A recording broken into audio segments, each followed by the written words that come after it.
अरे रामसूरत राय जी को औकात है तो हमसे पहले आके फरिया ले, तेजस्वी जी से तो बाद में फरियाएंगे। वो तो हमारे बड़े नेता हैं, बिहार के नेता नहीं, पूरा भारत के नेता हैं, उनसे बाद में फरियाएंगे। नीतीश जी के किसी मंत्री से हम फरियाने के लिए काफ़ी हैं। अंधेर नगरी चौपट राजा, दिन भर शराब लूट मार और रात भर गांजा, जिसको देखना है बिहार आजा। नीतीश जी तो कहते हैं कि सुशासन की सरकार चलो। सुशासन तो कहिए चल गया तेल लेने।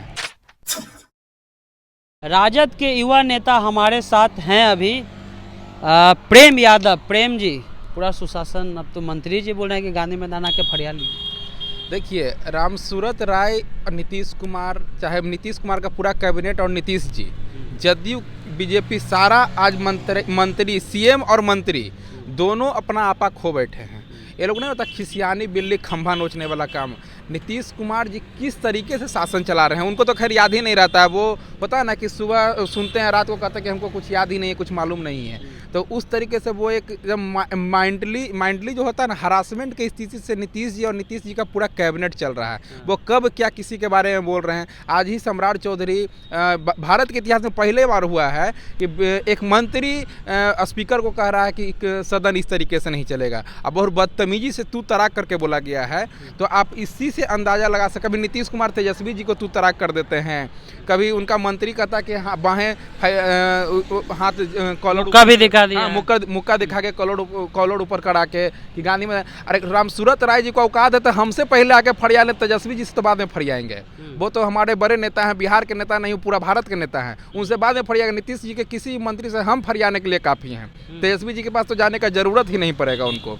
और इसकी कड़ी हम लोग निंदा करते हैं कि माननीय नेता विपक्ष को मुक्का दिखाया जा रहा है। अच्छा, एगो बात बताइए, मंत्री जी का कहना ये है, उनका पक्ष ये है कि हम गलत नहीं ना है, मेरा भाई किया तो भाई का इल्जाम तो हम पे नहीं ना डाल सकते हैं। तो भाई पे कार्रवाई क्यों नहीं हो रहा है? उनके भाई को, उनके घर को नीलाम करके उसमें थाना क्यों नहीं खोला जा रहा है? भैया ने जो मैजिक गाड़ी का जो डिटेल दिया माननीय हमारे नेता तेजस्वी जी ने, तो उसको सीज क्यों नहीं किया जा रहा है? तो आप इसका तो फायदा ये नहीं मिल रहा कि मंत्री का भाई हैं, मंत्री के बेटा हैं तो आप कुछ कर सकते हैं। कभी कोई मंत्री का बेटा जाँच करने चला जाता है, कभी कोई मंत्री का भाई दारू सप्लाई करता है, कभी कोई मंत्री का बेटा, कभी एक मंत्री का भाई पूरा प्रोजेक्टे बांट देता है। ये मुकेश सहनी जो अनुकंपा पे एमएलसी मंत्री बने हुए हैं, उनका भाई कभी जाके कुछ बांट देता है, कभी कहता कि तेजस्वी जी हमको देख के गुस्सा आ जाता है। गुस्सा के वो काम ही नहीं करता है, वो तो सिर्फ लूटने के लिए। देखिए, नीतीश जी कुर्सी पे बैठे हुए हैं ना, मुकेश सहनी भी जानता है कि हम एगो पौआ हैं, तो मुकेश सहनी भी अपने मनमानी कर रहा है। चाहता जानेगा कि सारा विधायक मंत्री नीतीश कुमार से किसी को डर नहीं है। उसके सत्ता पक्ष में जो भी मंत्री भी सब जानते हैं कि हम 4 को भागेंगे सरकार गिर जाएगा। तो नीतीश जी डरे हुए। नीतीश जी को सत्ता का भूख है, उस सत्ता के हबसी आदमी है। वो जानता है कि किसी भी हाल में हम गरिएबो करेंगे तो हम यहीं रहेंगे। नीतीश कुमार हमको बर्खास्त नहीं करने वाले हैं। हमको तो लग रहा है कि आप लोग तुरंत शासन उनका गिराने के चक्कर में है। ना, हम क्यों गिराने के चक्कर में? जनता उनको नहीं चाहिए। वो तो चोरी बेईमानी, डीएम सीएम ईवीएम और पीएम के प्रेशर से वो जो बेईमानी किया 10 गो सीट हम लोग का, उससे वो आज सीएम बने हुए हैं। नहीं तो माननीय तेजस्वी जी हमारे सीएम बने हुए थे और बने हुए, उनको बिहार की जनता हमारे माननीय तेजस्वी भैया को मुख्यमंत्री मान चुकी है।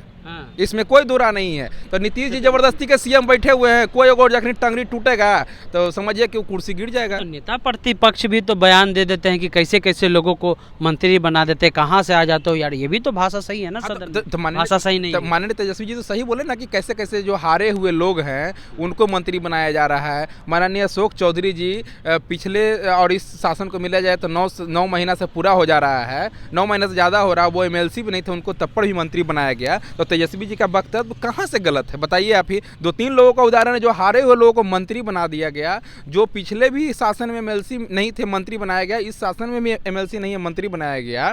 तो एक कहाँ से गलत है उनका वक्तव्य, आप बताइए। सदन में विजेंद्र यादव कहे हैं कि पिछले साल के मुकाबले अपराध कम है, उस पर आपका क्या कहना है? देखिए, बिहार में जो अपराध, नीतीश कैबिनेट कहते हैं ना कि कभी अपराध में कमी आई है, कभी दारू का जो अवैध सप्लाई हो रहा है उसमें हुआ है, कभी बोलते हैं कि मर्डर में हमको कमी आई है। लेकिन हम सीधा एक ही लाइन जानते हैं यहाँ कि यहाँ अंधेर नगरी है चौपट राजा। यहाँ दिन भर रेप, मर्डर, लूट, शराब का अवैध सप्लाई चलता है और रात में चलता है गांजा।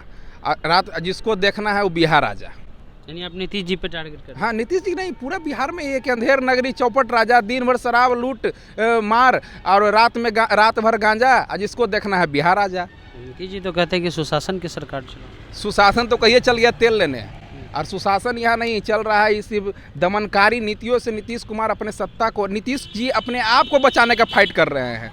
वो सीएम का कोई काम कर कह रहे हैं, गृह मंत्रालय रखा है, गृह मंत्रालय बताइए उनको, तो गृह मंत्रालय मंत्री के हैसियत से उनको इस्तीफा दे देना चाहिए। जितना क्राइम बढ़ रहा है, जितना लूटपाट बढ़ रहा है, तो नीतीश जी तो 75 को मंत्रालय अपने रख के काम कर रहे हैं। तो नीतीश जी सिर्फ अपने जो यहाँ मुजफ्फरपुर बालिका गृह कांड है, सृजन घोटाला है, उससे बचने के लिए बीजेपी के आरएसएस की गोदी में बैठ के वो सिर्फ लड़ाई लड़ रहे हैं और सिर्फ वो जातिवाद का राजनीति कर रहे हैं। वहीं हमारे नेता तेजस्वी जी को देखिए, सर्व जातीय समीकरण को लेकर चल रहे हैं, सर्व जातीय लोगों का बात कर रहे हैं, चाहे वो किसी भी वर्ग के लोग हों, गरीब जो भी गरीब हों, चाहे वो किसी भी जाति, सबको लेकर बात कर। लेकिन नीतीश जी का देखिए सिर्फ जातिवादी फैक्ट चल रहा है। नीतीश जी कहते हैं हमारी पार्टी जात की नहीं जमात की पार्टी है, और आपके पार्टी पे आरोप लगता है कि वो एक खास 2 वर्ग की पार्टी है। अच्छा, बताते हैं। हमारे यहाँ राष्ट्रीय अध्यक्ष यादव, प्रदेश अध्यक्ष राजपूत, कोषाध्यक्ष राजपूत, युवा के प्रदेश अध्यक्ष मुस्लिम, उनका राष्ट्रीय अध्यक्ष कुर्मी, मुख्यमंत्री कुर्मी, कोषाध्यक्ष कुर्मी, आपका प्रदेश अध्यक्ष कुशवाहा, अब एक और आ गए हैं उपेंद्र कुशवाहा, उनका देख लीजिए। और बाकी जो भी पार्टी के पदाधिकारी छात्र से लेकर सब कुर्मी ही भरे हुए हैं। तो बताइए कि जातिवादी वहाँ है कि जातिवादी हमारे यहाँ? आप ही देख लीजिए कि जातिवादी उनके यहाँ कि हमारे यहाँ है। तो फिर भी वो कहते हैं ना कि हम सभी जमात को लेकर चल रहे हैं। तो किस जमात को लेकर चल रहे हैं बताइए?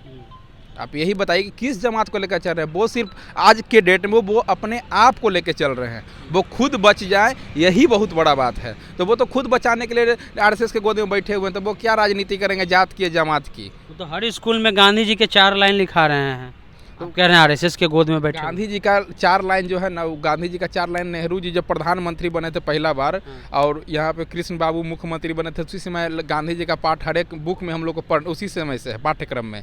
तो हम लोग को पढ़ना, तो दीवार पे लिखने से थोड़े बच्चा पढ़ता हो, तो किताब में लिखने से पढ़ रहा है। और किताब में कब्बे से लिखा हुआ। तो नीतीश जी बिना मतलब का एगो होता है ना कि सब वकूफ़ा छोड़ते रहते हैं कि हम ये करते हैं वो करते हैं, वो अपने आप को सिद्ध करते हैं कि हम बहुत बड़ा मतलब कि क्या कहते हैं मानवता धर्म के हम मुख्यमंत्री, लेकिन उनसे करप्ट कोई मतलब सीएम नहीं आज तक बिहार का हुआ है, उनसे गया गुजरा कोई सीएम नहीं है। तो ये थे प्रेम यादव हैं, इन्होंने सभी सवालों का जो है बेहतरीन ढंग से जवाब दिया। इनका कहना है, जो राम सूरत राय ने सदन में कहा है कि तेजस्वी यादव को अगर फरियाना है तो मेरा भी कुल खानदान है, 100 लोग मेरे भी पटना में रहते हैं, आके गांधी मैदान में फरिया लें। तो प्रेम यादव का कहना है कि पहले तेजस्वी जी छोड़िए, वो तो बड़े नेता हैं, पहले हमसे वो फरिया लें।